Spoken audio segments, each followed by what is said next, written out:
Yeah. Is that going to be secure? You have bathing suit on? Okay, perfect. That's it? That's it. That's not her testimony. Okay, go ahead.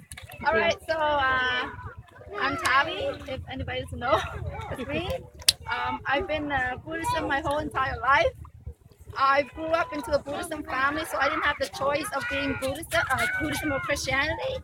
But the whole time as I was practicing Buddhism, I didn't feel the connection or like my prayer was answered or whatever. But I think for the most part, I didn't even really pray to Buddha. I've been praying to the Lord instead of Buddhism. But I didn't even know who the Lord was. So instead of addressing him as Jesus Christ, I would always say Lord and then whatever. And so as I was walking through life on my own path, not knowing the Lord, I would come upon so many obstacles and I would always stumble and fall, and I didn't understand. And I've been talking about my story to so many people. With my husband, he's a non-believer. Thank God myself is a believer. My two kids, Daniel and Allison. We've had like 12 rough years where I've been trying to fix our relationship. I felt like every time I try to get closer, we seem to drift further apart. And I get so frustrated, I didn't even understand why. So then, that was my part before I became a believer. Then, of last year, July 25th, my life just came like crumbling down. Everything seemed to just not go the way it's supposed to go, and I was so frustrated and so tired of it. So, on that day, I went to work, and only after half an hour of going to work, I found out that they had to let me go. So I fought to try to win my job back, and we even had a union and all that. And after all that, I went to arbitration. I sat there thinking I had a chance of saving my job. And every time when I try to find out more, it seems to be more bad news. I'm like, are you giving me any good news?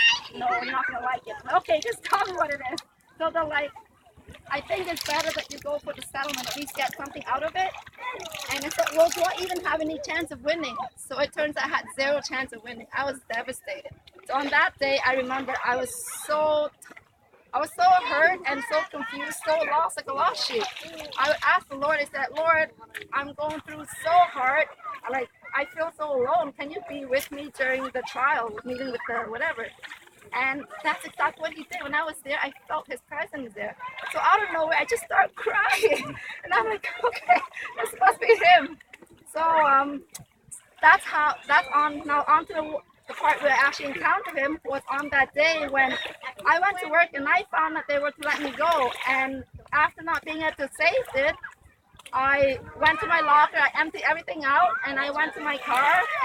My sister used to lend me her car to go to work, and I would sit there and I would just be like, sort of contemplating, like, I've worked at this job, Loblaws, for over 14 years, and now they're going to let me go. All the hard work went like nothing. So I was like, how am I supposed to tell my husband? We are already in not good terms. How am I supposed to tell his devastating thing? And I'm like, he's going to blame everything on me. So I composed myself. I'm like, okay, either way, I have to tell him. I can't just go and pretend nothing happened. So I called him, and that's exactly what happened. He blamed everything on me. And I just started crying like crazy, and I'm just like, Lord, what's happening? I feel like every time I try to fix something, it just falls apart instead. So as soon as I was done, I just drove home. I parked the car, I ran upstairs, I shut the door, and I normally never ever done this in my life when I prayed to the Lord. I just went on my knee and I started crying my heart and soul out, and I'm just like, Lord, if you really do exist, which I know in my heart you do, if people deny you, I defend you. I've always defended you. People call me crazy, I still defend you. I didn't care because I knew that you existed. And I'm like, for 12 years, I've tried to fix this relationship. Like, this man, he's just hard as a stone. No matter how hard I kick him, he just stays there. No matter what I do, it's like, I can't seem to get our relationship back together. Instead of being close together, we would drift apart. And I'm like, you know what? I'm going to stop trying to walk in my life on my own path according to man's way. I'm like, maybe it's my time to just surrender. So, okay, I'm going to do it your way.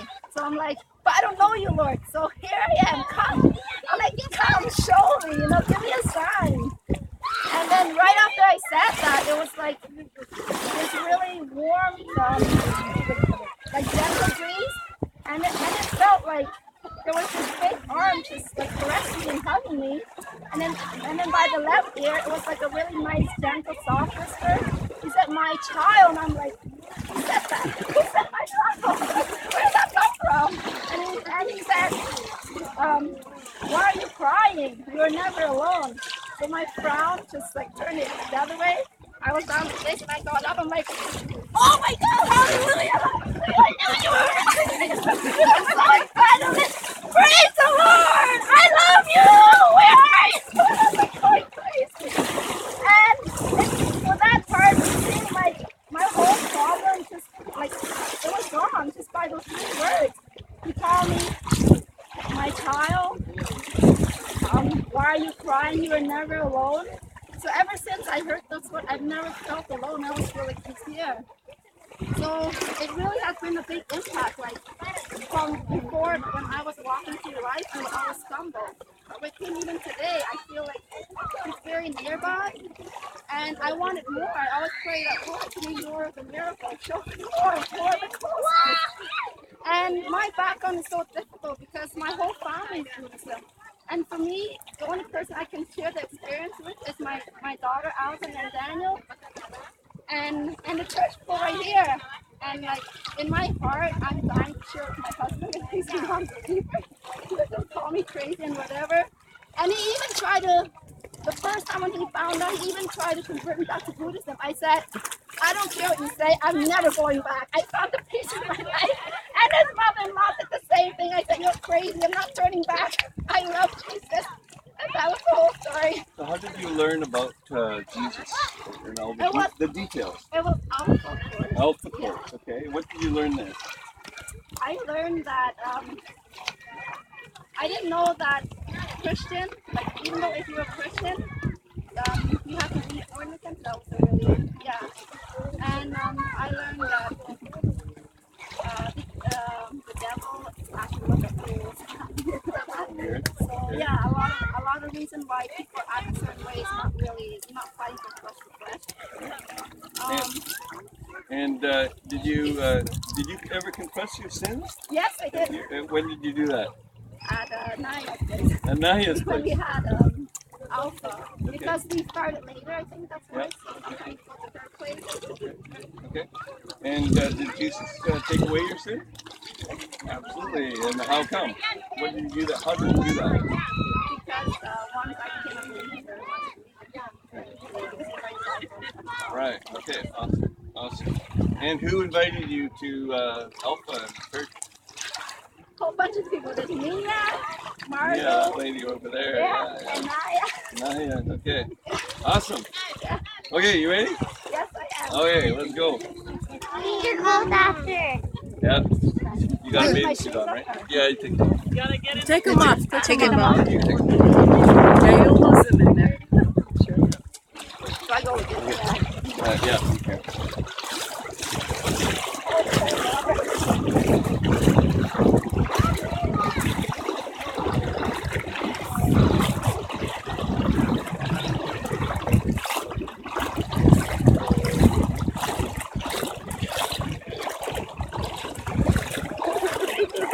Yeah, wait, just wait a second. You'll be told in a second.